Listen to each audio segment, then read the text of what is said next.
and welcome. Today, we're diving into a handful of ancient poems that honestly capture the entire range of human experience.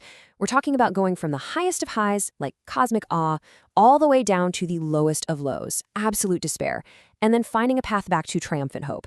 We're exploring the Psalms, and it's a journey that goes from the heavens right into the heart and back again. Let's get into it.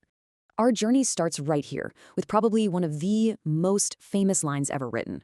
And it immediately just sets the scale, We're not starting small. We're starting with the entire universe, the sun, the moon, the stars.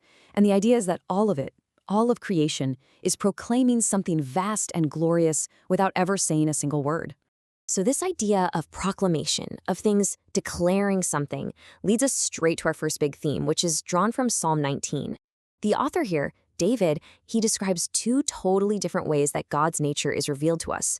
One is this huge, silent, universal one, and the other is spoken and really, really personal.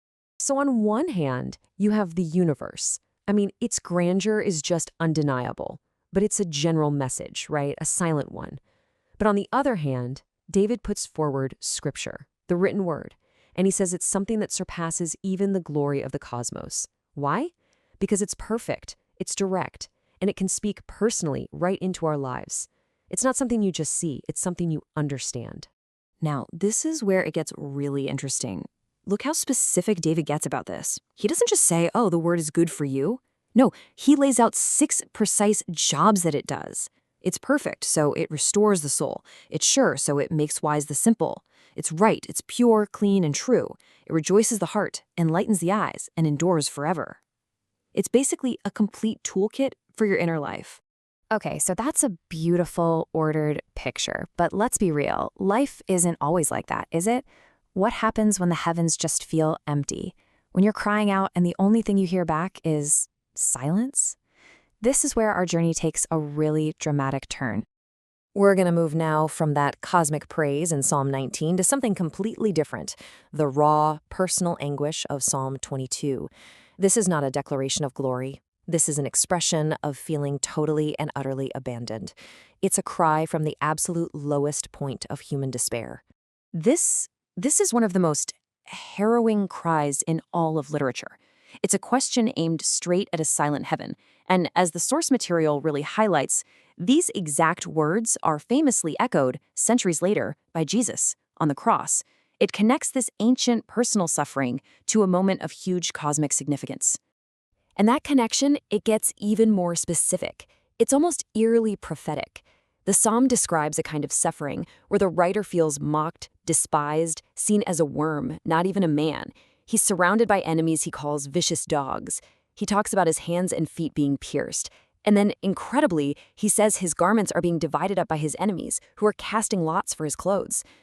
All of these details perfectly mirror the accounts of the crucifixion. So, after a cry like that, from the very depths, what's the answer? Is there an answer?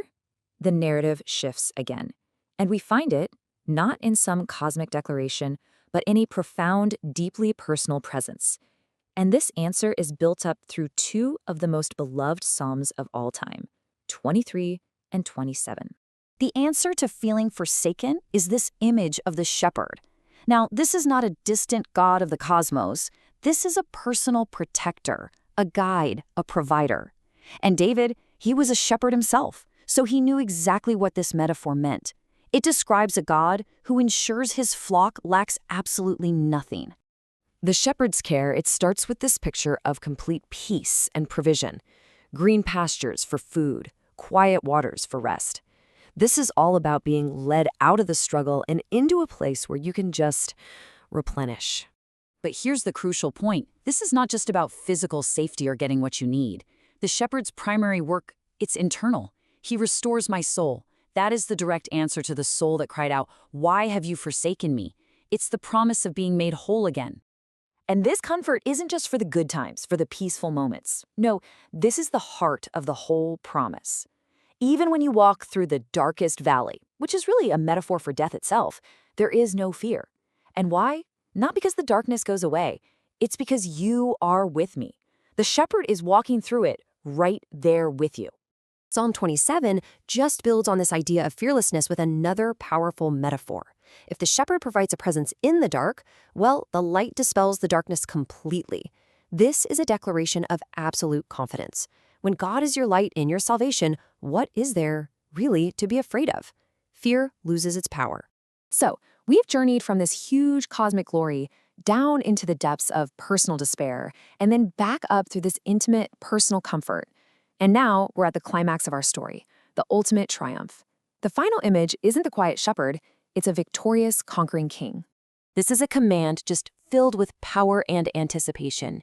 In the ancient world, when a king returned home victorious from battle, the city gates would be thrown wide open in celebration. That's the picture here.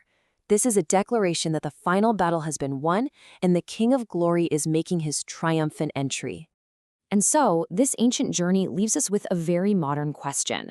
From the silent praise of the stars to the agonizing cry of the forsaken, from the quiet comfort of the shepherd to the triumphant return of the king, it all comes down to an entrance, which invites us to ask ourselves, what are the gates in our own lives that need to be lifted up?